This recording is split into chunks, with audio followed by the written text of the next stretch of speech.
Hello, everyone. Thanks for joining us today.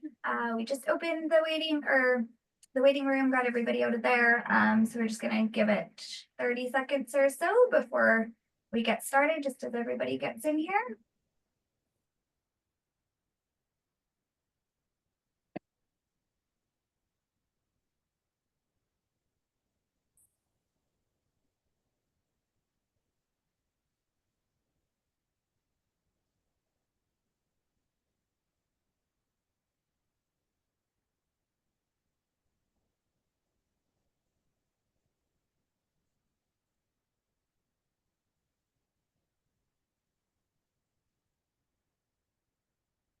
Yeah, so we're right at noon. So I think we'll start off here. So my name is Sarah Allison, and I'm the Recreation Advisor with Horse Council BC. And I would like to acknowledge that the land where the HCBC office is located is on the traditional lands of the Katsi, Kwantlen, Natsqui, and Samiami First Nations. Myself and many others are attending virtually from other areas in BC, and therefore we'd like to acknowledge all the Aboriginal peoples whose traditional territories we are meeting today. I thought I'd just start it with some housekeeping. This presentation is being recorded and will be available for people to watch at a later date. We do have everybody on mute today. And we do ask either we can take questions throughout the webinar. We just ask maybe to raise a hand or put your questions in the chat box. And then we can call on you if your hand is raised. And yeah, so we'll go from there. Today, Wendy Bennett from AgSafe BC, who's the executive director, she's here to talk to us about WorkSafeBC rules and how they apply to your small farm operation. And yeah, she wants this webinar to be interactive. So happy to take questions throughout the webinar. So yeah, with that, Wendy, I guess I'll hand it over to you. Thank you. I appreciate that. And we will play with technology. So because I do have a couple websites that I want to show you. So that forgive me, after this length of time from COVID to now, you'd think we'd be able to do this seamlessly, but no, it still screws people up. And I think it's hilarious that people say, and this is no reflection on you, Sarah, because everybody says it, that you're on mute, as opposed to saying that we've muted you. And I would like to get one of those t-shirts. I saw somebody that said that you're on mute. And wouldn't it be great if you could just mute your children when they're small, at will? You can't do that these days, but anyways, I digress. So I'm going to go to share this screen. Tell me you can see a pretty horse. Yes. Awesome. So thank you for being here. I'm really shocked that this many people were interested. Wendy, we can't see the screen. You can't see the screen. See? Look at that. Oh, because I didn't hit share. There we go. Oh, what about now? Yeah, we can see it now. I said we'd be messing with technology. I wasn't lying. Yeah. So, but I was really surprised to hear that this many people were interested in participating in a webinar about the rules, because to me, nobody wants to hear about the rules. So I promise that it will not be a thou shalt, thou shalt, thou shalt, but I wanted to help with understanding what the expectations are if you have a small farm. And I want to clarify right off the bat that you are an employer if you pay somebody for labor or if you offer them services in exchange for labor. So for example, if you have a lovely young person who shovels stalls for you and receives a discount on boarding their horse at your stable, you are an employer. So just to be very aware of that. If you are registered with WorkSafeBC as an employer, you are also a member of AgSafe through a levy that you probably didn't even know you paid, but that's based on the amount of payroll that you have on an annual basis. So for most small companies, that results in less than $100 a year. And for that, you have access to all of our services, including a person, for free of charge. So I'm happy to provide more information about that after if you're interested. Moving forward, so I don't know if everybody knows what AgSafe is or who we are, but we've been around for 30 years now. FARSHA, Farmer Ranch Safety and Health Association, was formed in 1993, and we work with all the subsectors of agriculture that are classified through WorkSafe BC. So from apiaries to greenhouses to mushroom farms, horse raising, ranching, breeding is what your classification unit, or CU, is known as. So you're automatically a member if you have if you make payments to WorkSafe. AgSafe has consultants and advisors, or field representatives, throughout the province. So there's 18 of them throughout. We have one person on the island who goes to Powell River, and people up north in the Peace region, throughout the interior, down through the Kootenay areas, and then we have 6 individuals here in the Lower Mainland, because believe it or not, the majority of agriculture happens really close to the city. So we have the opportunity to provide services in Spanish, in Punjabi, in Vietnamese, and if we're really pushed, we can do French as well, but not very well. Beyond that, we're also the certifying partner for WorkSafe. And in fact, a horse stable at one point in time in Delta was one of our first recipients of a certificate of recognition. I don't think they have it anymore, but they were one of the first. And we have a number of horse operations that do receive the certificate of recognition. And with that, you get a discount on your WorkSafe BC premiums of up to 10%, depending on the size. And it keeps you in tip-top shape as far as taking care of safety on your farm. So that's who we are, if you didn't know before, and I hope everybody's still here. So we're going to talk about the rules, and this is an actual shelf at at a ranch, actually, in the interior, and we've got the lovely AgSafe book there. They decided to pull things out and put it into a lot of smaller chunks and whatnot, but regardless of the size of your operation, I hate to tell you this, but you do have rules that you need to follow. So starting right off the bat, you have a small operation where there are less than 20 workers. There are between usually 9 to 19 is what's going to happen. So if you have less than 20 workers, the requirements are for you to have regular monthly meetings with your workers. And at those meetings, you have a discussion of health and safety matters. Now, that can be walking from the barn out to the riding ring, if that's what you're doing, and you're all on your horses and heading out to have a chat. That can be a safety meeting. It doesn't have to be something that's formal inside, sitting around a table and being very formalized. It does have to discuss unsafe conditions, unsafe acts, and things like that that are happening, and an opportunity to what you're going to do to fix it, but they don't have to be formal situations. The only thing you have to do is make sure that you make a record of who was at the meeting, what you talked about, and when you had the meeting, and then you're in full compliance with the rules.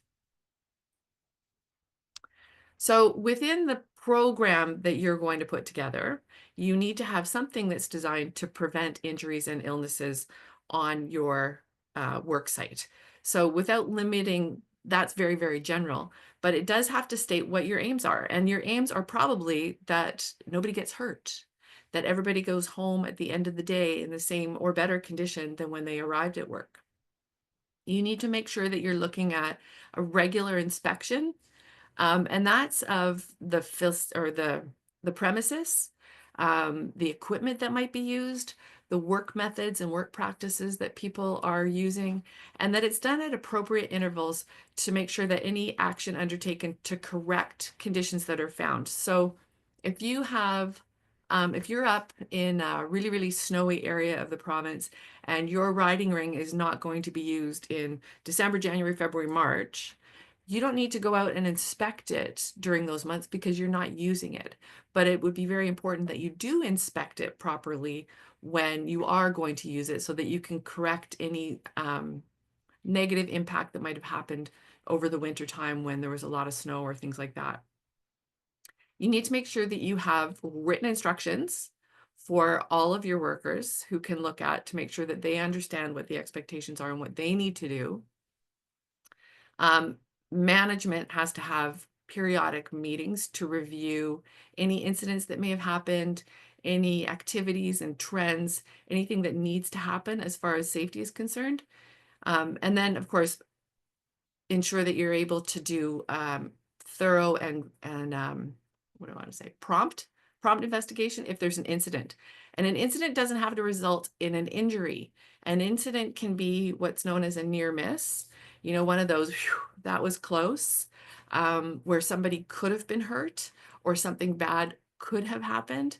I did some work one time with the Salvation Army recycling operations, and they had a big truck come into the loading bay, and the guy was pulling on the roll-up door at the back, and he was working really, really hard to try to get it open, and it was stuck and he couldn't. And finally he went off to the side, and I'm not sure how, but he did manage to get the truck, the back door open, and a sofa bed came slamming down onto the ground, brushed his hair, but did not land on him. So had he been able to open the door in the first place, he probably would have been squashed because sofa beds are quite heavy, as many of you know. So that incident was a near miss. So anything where you go, that was really close, you know, you might need to take a break for a second. And those are the kind of things that do need to be investigated and come up with ways to make sure that something doesn't happen that would result in an injury if it were to happen again. In addition to this, WorkSafe wants you to keep records and statistics, including reports of the inspections that you did, the investigations that you did, and an ability to make sure that anybody who's working with your workers with regards to health and safety is available to understand all of that. And should a WorkSafe officer decide to come for a visit and do an inspection, they need to be able to see that as well. WorkSafe is entitled by law to inspect your workplace. If you are registered as an employer with WorkSafe BC, they will come to visit you. They will require you to stop what you're doing as an employer representative. They will also request a worker representative, and they will want to take a walk around your work facility. There's a lot of things that they'll look for, and if you're a larger farm, they're going to have a more thorough look. If you're a small farm, they just want to make sure that nobody's going to get hurt while they're there. So if you find during any kind of inspection that there are some unsafe conditions or harmful conditions, you have to fix them, and you have to fix them pretty quickly. If somebody observes what appears to be an unsafe act or a harmful condition, that person needs to report it to a supervisor as soon as possible or to the employer. And that person receiving the report needs to investigate what's going on and then take action necessary to ensure that it's fixed. So you don't leave something in an unsafe condition when you know about it and just hope that somebody else takes care of it. So, you know, when you're walking down a hallway and you spill your coffee on the floor, it's not okay to just say, well, you know, I hope nobody slips and that the next guy comes and cleans it up. That's something, I mean, super simple example, but the chance that somebody's going to slip and fall on that is pretty high, really, especially if it's me, because I'm an accident looking for a place to happen. That's why I got into safety out of pure necessity. And the chances are that somebody could get hurt. So it's your responsibility to either report it. If you can't clean it up right away, you need to put something there so that people know that it's there, so that it can be cleaned up and fixed. But any kind of conditions that you find need to be dealt with quickly.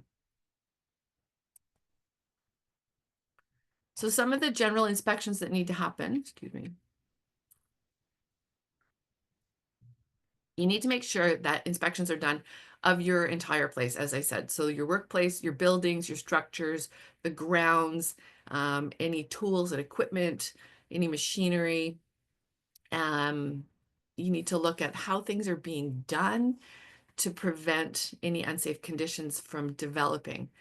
So there can be some special equipments as well, or sorry, equipment inspections. If something breaks or if there's an incident, things need to happen. If there's, sorry, I'm trying to give you the rules without giving you just the rules. Unsafe conditions have to be remedied without delay, as I said, have to be reported. There are emergency circumstances where the correction can't be done right away. And as we said, you can flag it, make sure that somebody else has an opportunity to see it, and ensure that it's not going to happen again. So when we talk about the other big one, and it's a tough one, but there's a refusal of unsafe work. And if somebody feels genuinely that the work that they are being asked to do, or the equipment or tools that they are being asked to use, is going to create an unsafe environment for themselves or anybody else, they can refuse unsafe work. So an example, my son was worked in the restaurant industry for quite some time, and the employer, they made really, really good creme brulee, and they had the little blowtorch thing to make creme brulee, and the gas leaked out of the cylinder down onto his hand, and the employer just said, just wrap a cloth around it and keep lighting the torch. And I'm going, it's not a really good idea. But so that's an unsafe condition, and they should have refused unsafe work because literally their hand could have lit on fire. So that's not okay. But there has to be a proper procedure in reporting unsafe work. You can't just say, I don't want to do it because I'm afraid. You have to ensure, workers have to ensure that there's a reason behind it and there's a proper procedure that's followed. So a worker would, report to a supervisor, or employer, that there is an unsafe condition, that they feel there's an unsafe condition. The supervisor needs to investigate to see if this is just somebody who's scared of climbing a ladder, or if the ladder really is shaky, or if this person has some kind of condition that they can't climb a ladder, for example. And if if the supervisor person investigating determines that, you're being silly, this is safe, the person still can say it's not safe for me. So there's a variety of different, bringing in other workers to maybe do a further investigation into it. But at some point in time, you can't, sorry, I'm getting ahead of myself. The worker who's reporting unsafe work reports to the supervisor. The supervisor has to investigate. If the supervisor agrees, then everything is remedied and we make sure that the work is not unsafe. Life goes on. If the supervisor disagrees, then we bring another worker in to help with the investigation to determine if this is actually unsafe work or not. If that person agrees, again, we have to go through the process of remedying the situation, and then we can have the worker go back to work. In the meantime, the worker can be given another job at the same rate of pay, and cannot be punished for reporting this or for thinking this. If the worker and the employer cannot come to any agreement about whether this work is considered unsafe or not, then either or both can call WorkSafeBC, and they'll come in and support and help with an investigation to determine if it is actually unsafe work or not. But you must ensure that this worker is not terminated. They can be reassigned. They can't be penalized. So one of the big things for every employer now is first aid. So what I wanted to show you, we have this fabulous app, and I'm going to change my sharing. Share. Sorry, bear with me half a second because I'm going to share a different screen. Come down here. Oops. Okay, we practiced this. Why can't I make this work?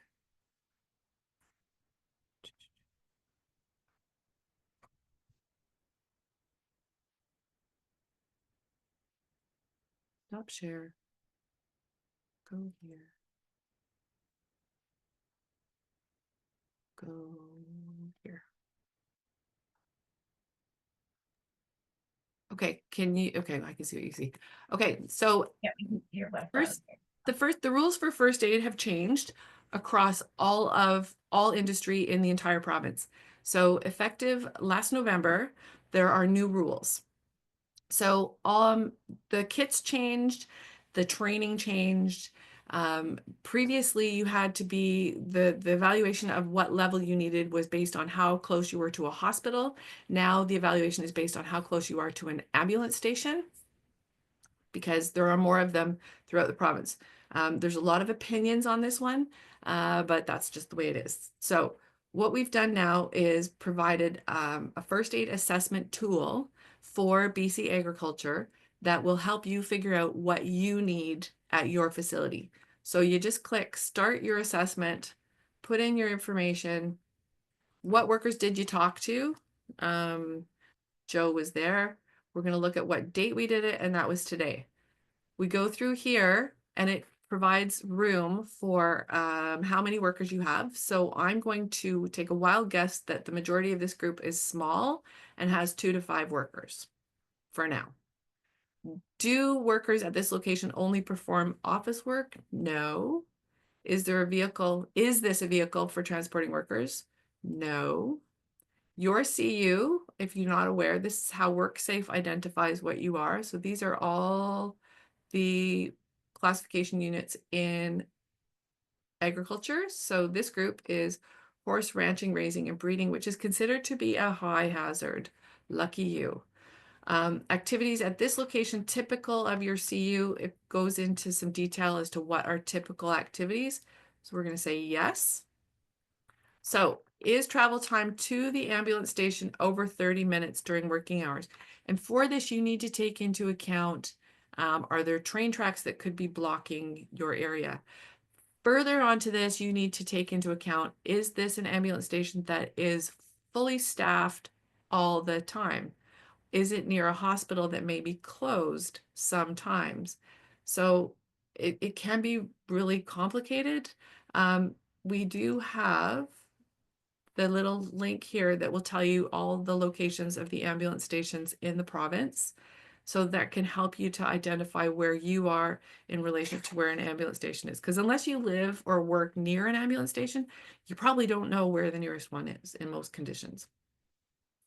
And it's reflecting a typical work day and working time based on normal, quote, normal driving conditions. So if you're up in the interior and the highway could be closed because of snow or an accident, that would not be considered typical driving time. So those are things that have to be taken into account on any given day. So your first aid requirements, they can change, unfortunately, from day to day if you are somewhere that the conditions change from day to day. So we're going to say that we're closer to ambulance. Now the ambulance can get to you within 30 minutes. Is the location accessible to BC Ambulance Service via road? So if you are out on a huge range, for example, riding off in the backcountry, that's not a road, so the ambulance service would not be able to get to you. If you are somewhere that has a stable and a riding ring that a truck can get to, then they would be able to get to you. Then we go into if any of the following areas apply. So if you're in the backcountry, anything with walkways, avalanche, landslide, flood, those kinds of things. So we're going to say none of the above. Are your workers in a hazardous area? And these are as defined by WorkSafeBC.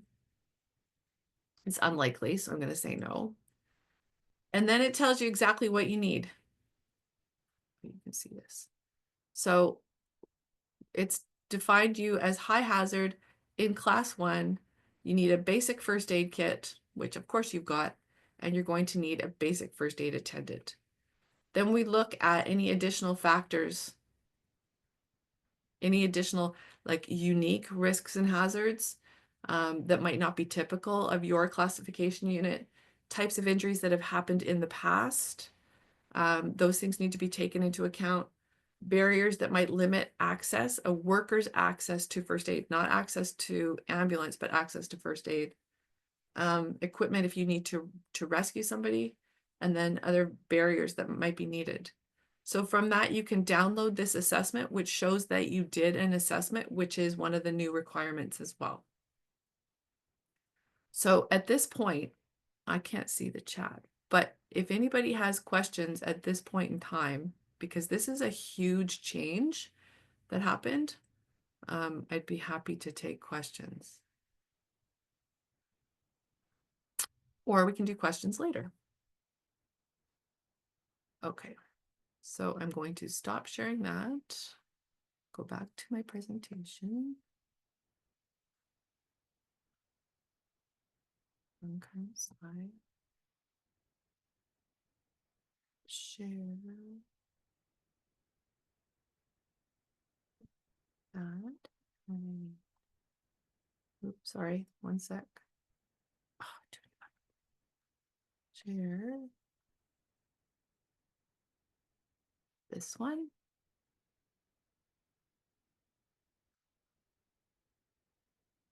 Yeah, we're back to the PowerPoint. Okay, we'll get there. My apologies. So yeah, so first aid is a huge big change. There is a question in the chat. Oftentimes workers are working by themselves. Okay. Thank you. Oftentimes workers are working by themselves. And that is something, so when you identify that somebody is working alone, that means that there's no likelihood that anybody is going to see them if something happens or hear them if something happens. And when you look at somebody who's working alone, some of the things you need to consider are what the risk is of what they're doing. So me at home in my office chair with the only hazards I have are two cats who hate each other. My need to check in with somebody is far less than somebody who's, for example, driving for work or doing something that's considered more hazardous. So you need to evaluate, if you have people who are working alone, you need to evaluate what they're doing and what's the chance, what's the risk of them being injured. So you look at the different hazards that are around them.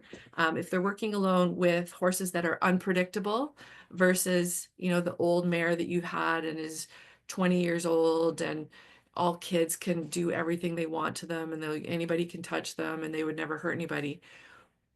You would want to check on that person more frequently if they're working alone with an unpredictable horse versus if they're working with a horse that's, just kind of hanging out and living for the next carrot or apple or bale of hay. The checking in doesn't have to necessarily be a physical checking in, but there does have to be a means of communication. So you don't have to leave everything and go check on them. It can be a text message. It can be a phone call. It can be maybe you have a camera. It can be any kind of thing so that you can check in with them and say, just like these teenagers that you see on the screen, hey, are you okay? The process needs to include if they don't answer you, what are you going to do? So I know that if you're asking teens to answer you, I mean, we have my kids are older, but it's still, if they text me, I need to get back to them like instantly. But if I text them, it could take days before I hear from them. So putting in a procedure in place with teenagers as an example, that if you're the boss and you text them to make sure they're okay, they have to know that they need to respond. Because if they don't respond, you're going to come to them to make sure that they're okay. So having that kind of process in place is crucial. When somebody's working by themselves on the first aid side of stuff, there are no rules. There doesn't have to be a first aid attendant because they have to take care of themselves. So the hope is that you've educated them adequately, that they are able to work safely. They're not going to do anything particularly hazardous or risky. There's going to be a way for them to contact somebody should they need help, and that might be 911, who knows? But there's no rule for a first aid person who's working alone. So I hope that helps.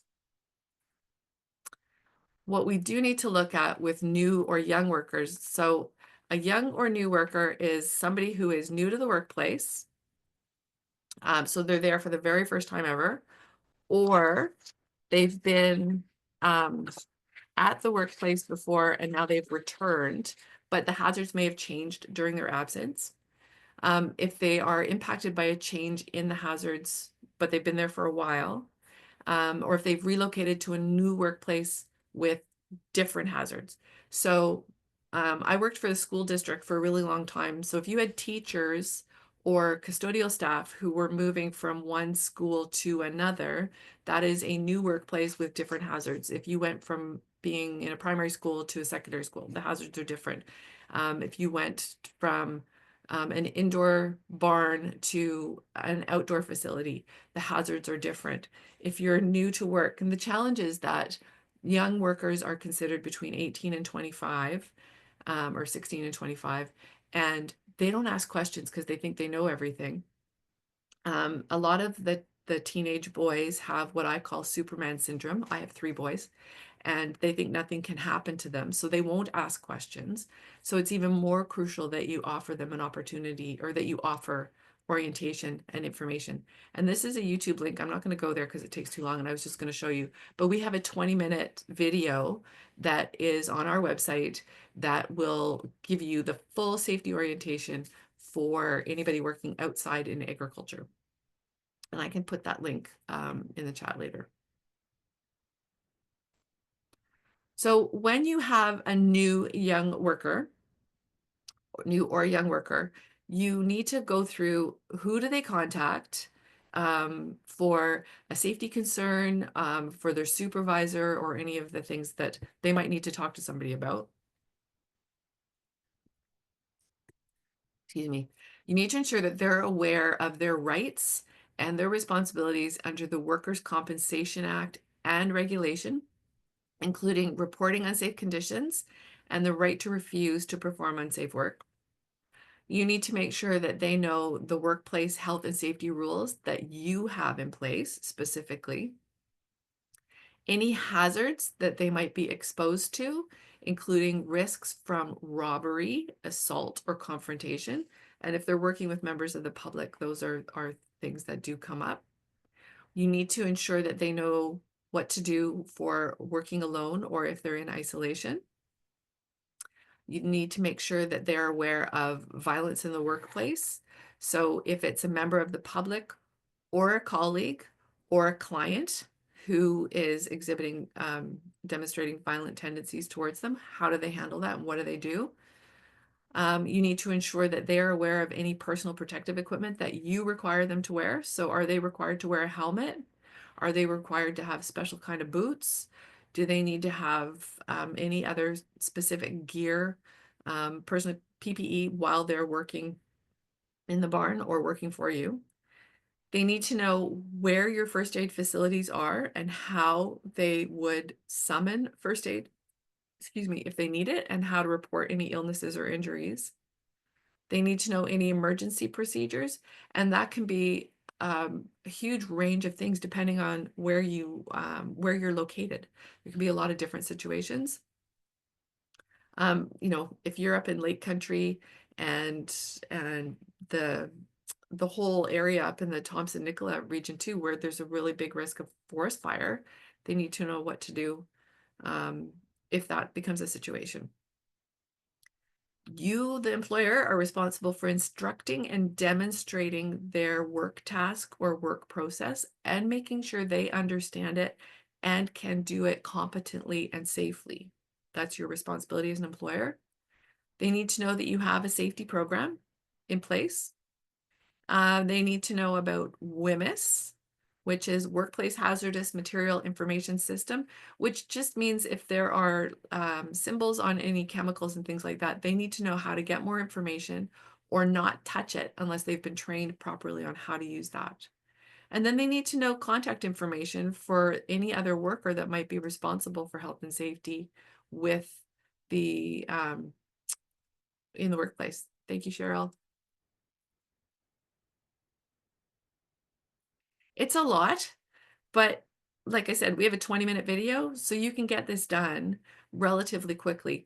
The big chunk that's the most important is instructing and demonstrating the young or new workers task and ensuring that they know how to do it safely and by watching them. So you would demonstrate it, you would describe it, and then you would have them do it and ensure that they can do these tasks safely, and you don't have to worry that they're going to do something stupid and hurt themselves. I mean, they're going to do something anyway. I'll shut up about that right now. Okay. With AgSafe, we have your very own tile. So I'm going to do this, change the share thing again quickly, because within our on our website, we have, oh, it's taking a long time to load. We have tools and resources that are available for every different industry that we work with. Service unavailable. And we've taken the most common situations, the most common tasks. Hang on, my computer's not working. Here we go. Okay, so I'm just going to quickly go to our website. Share, where do I go back to share? Here. Website. Okay, so on the AgSafe website, one of the things we have is up in the top, select your industry. So within that, select your industry, we have industry health and safety resources for every classification unit. So horse raising, ranching, breeding, that's this group. So within here, the industry description that's provided here is how WorkSafe sees what you do. So you can click on there and see where they're at. The opportunity to do a gap analysis with your own safety program, contact anybody that's in our are the field representatives so that they can come and help you.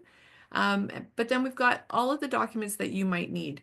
So within this group, we have, well, that's alphabetical, but different documents and resources that can help you. So typically, so you might need to use chainsaws, you might need to be installing fencing, farm and field work, musculoskeletal stuff.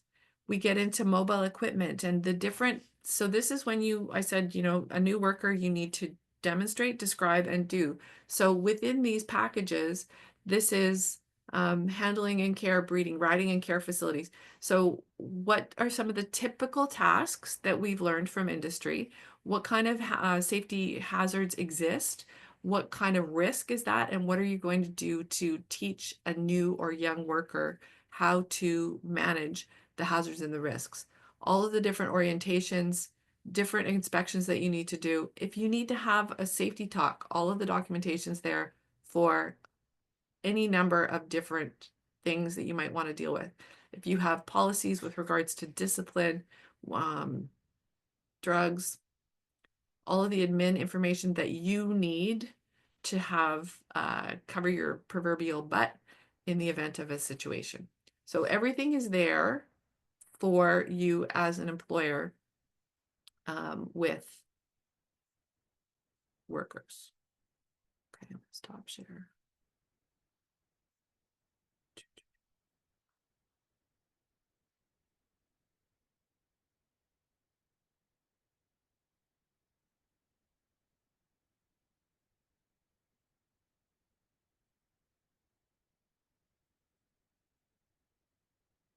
And I would encourage you to use that. And that's our contact information. I didn't plan for a full hour because I was hoping that we'd get lots of questions. And I apologize that I'm a little bit off today. I woke up with my back in full seizure, and so I'm just kind of taking deep breaths as we go along.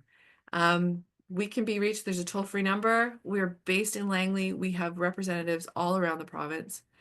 Contact at agsafebc.ca is the best way to get a hold of us. And that goes to our main page, and then that will be directed to anybody who can help answer the question. I am not a horse specialist. Last time I was on horse, I was 10 and I got thrown and they made me get back on, and I've never been on a horse since then. Kelly Coughlin has been telling me that I need to get back on a horse for the last 10 years, but not my thing. But I have one of our field representatives here in the Lower Mainland. She is an avid rider and can offer lots of support and suggestions with how to make sure that it's safe in your workplace. All right, I see we have got some questions coming through the chat there. Awesome. Yeah. Thanks so much for that, Um, Wendy. That was really great. Thanks, Sarah. AgSafe. Are you able to see them on your end as well? Yeah. Okay. Horse owners at a boarding facilities that do some of their own work or are self-boarding. So horse owners at a boarding facility that do some of their work or are self-boarding would not be, I have to think this through. And casual farm sitters fall under these rules. So anytime there is an exchange of service or money, the owner is considered the employer.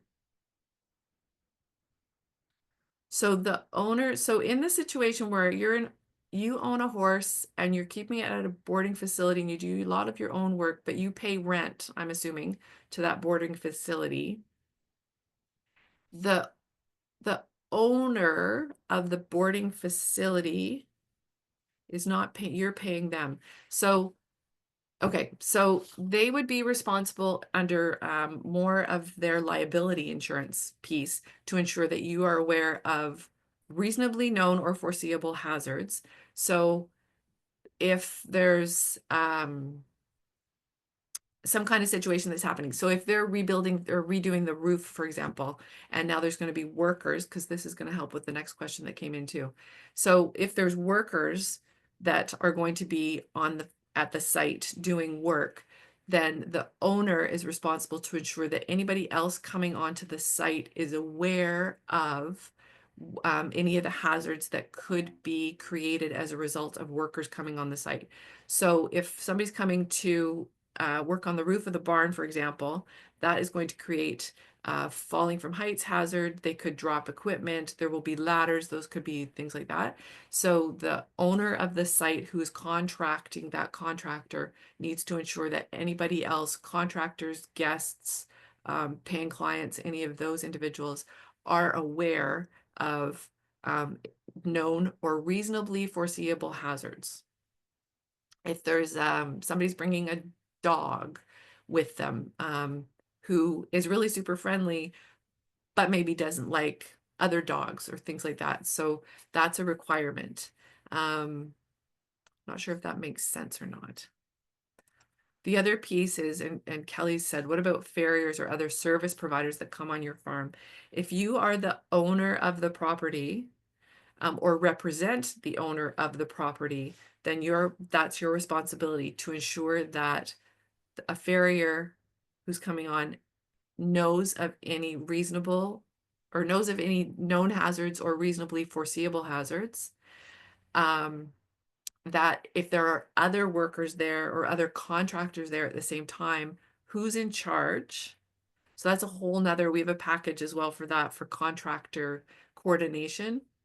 Because if you have more than one contractor on your farm at a time, then you are what's called the prime contractor, and you're responsible to ensure that they know what hazards each of them will be creating or potentially involved with while they're there. So that can get a little bit tricky, but you'd have to make sure that it's all in concert so that one doesn't impact the other and end up causing somebody to get hurt. I'm hoping that makes sense.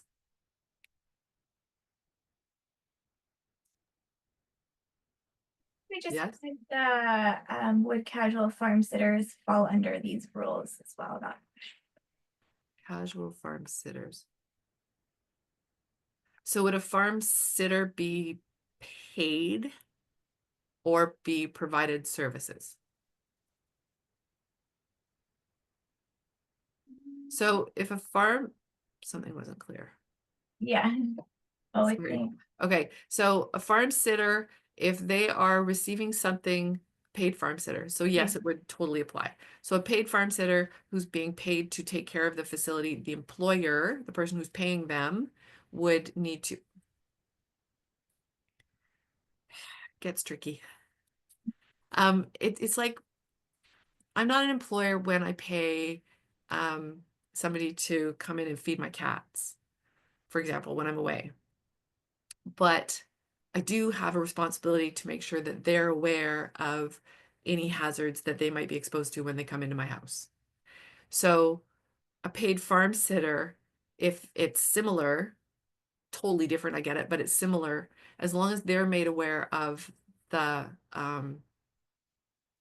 hazards that they may be exposed to while they're there. I'm not an employer paying somebody to work. Well, I guess I am.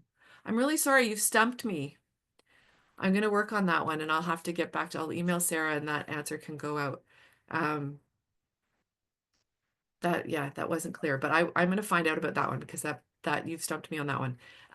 Roy's question, if you're the farm owner and have boarders that do some of their own work. So the boarders that do some of their own work, if they are receiving a discount in the cost of the boarding because they do some of their own work, then they are part of, they're considered they're receiving service for work.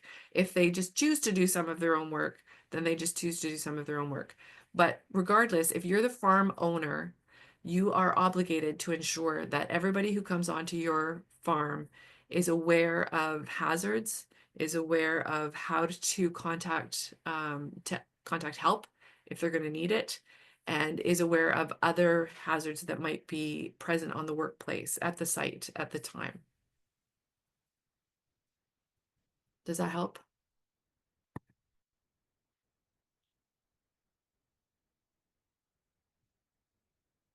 I hope so.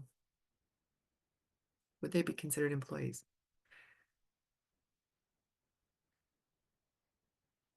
If there is if part of the services of them doing their own work is payment for their boarding, then yes, they would be. They would be considered under the same guise as being an employee because they're paying you with service as opposed to cash.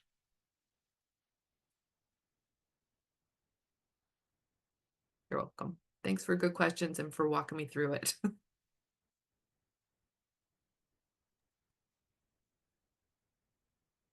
If anybody has other questions, please email us. I'm going to put in to everybody again, contact at WorkSafeBC.ca. And if it's not me, it'll be somebody on my team who knows a whole lot more about this stuff than me. But yes, we would consider service as cash. Looks like we did have a couple other questions come through as well. Oh, here, yeah. There is no payment at all involved, but a trade in services. Oh, is that? There's no payment at all involved, but a trade in services.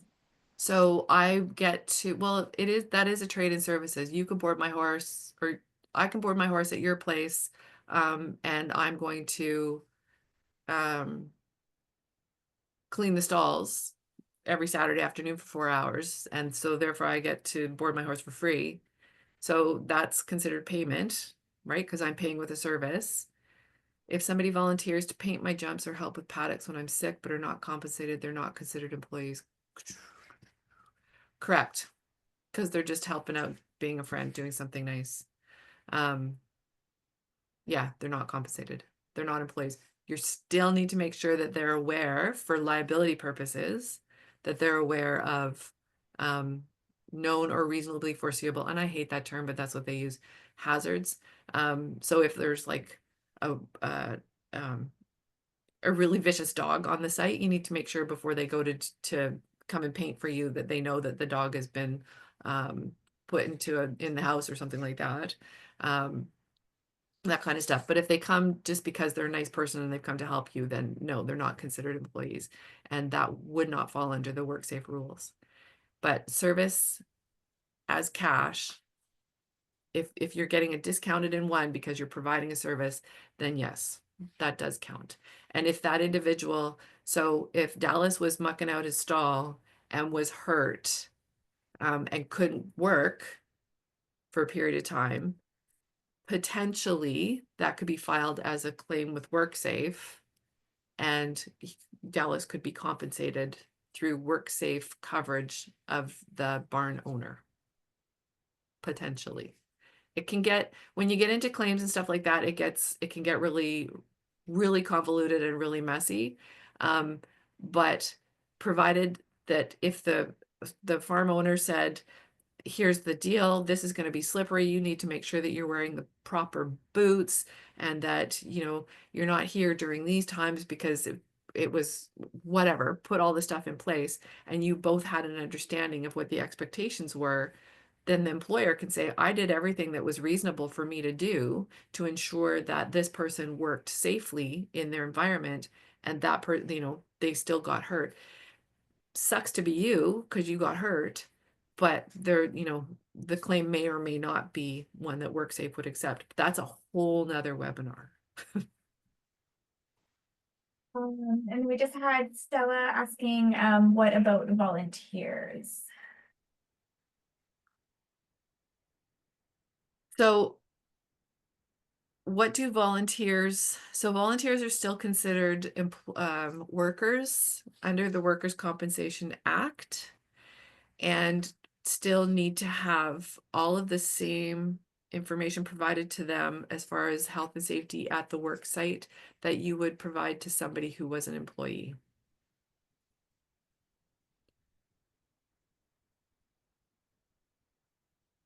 And the farm sitters, Yeah, I think you're going to get back to me you're getting on. that one back. I have to get back to you because you Yeah. stumped me on that one. So Yeah. Good. yeah. But unfortunately, and I know that there are a lot of volunteers, if you're volunteering on a regular basis, the big thing is that if you own a stable and you have horses, horses are considered high hazard, even though all of you are so familiar with the horses that you work with that you would never say that in most cases, I believe. I know with some of the ranchers that we talk to, like they break horses, and so that's a little bit more risky. If you do that, that's a little more risky. If you're a farrier, that's a little more risky. But they consider, because a horse is an animal and is much bigger than you, the WorkSafe considers that to be a high risk and a high hazard. And so they just need to make sure that you're all going to be safe while you're working with your animals.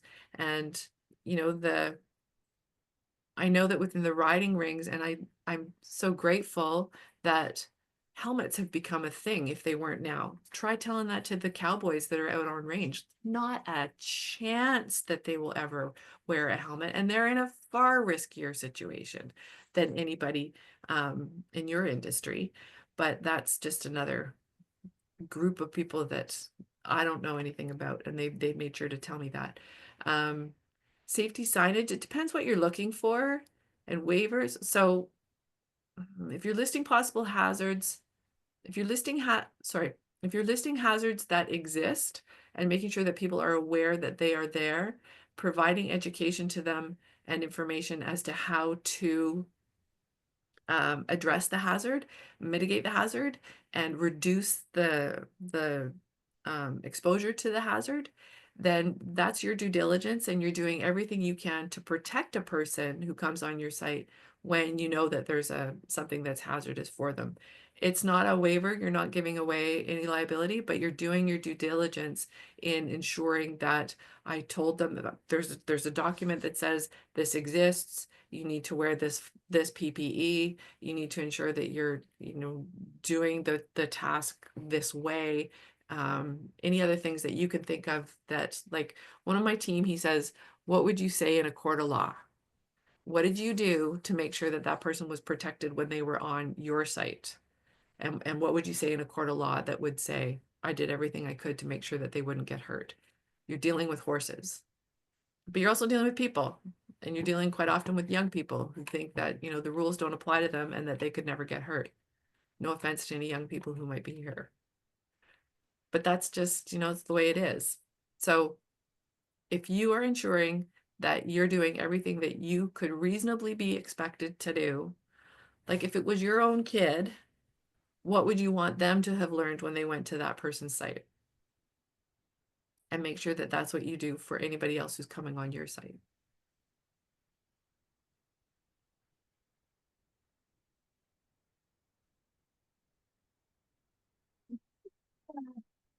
Did we get all the questions? Yeah, I don't see any other coming through at the moment. So yeah, we're almost actually at 1 o'clock.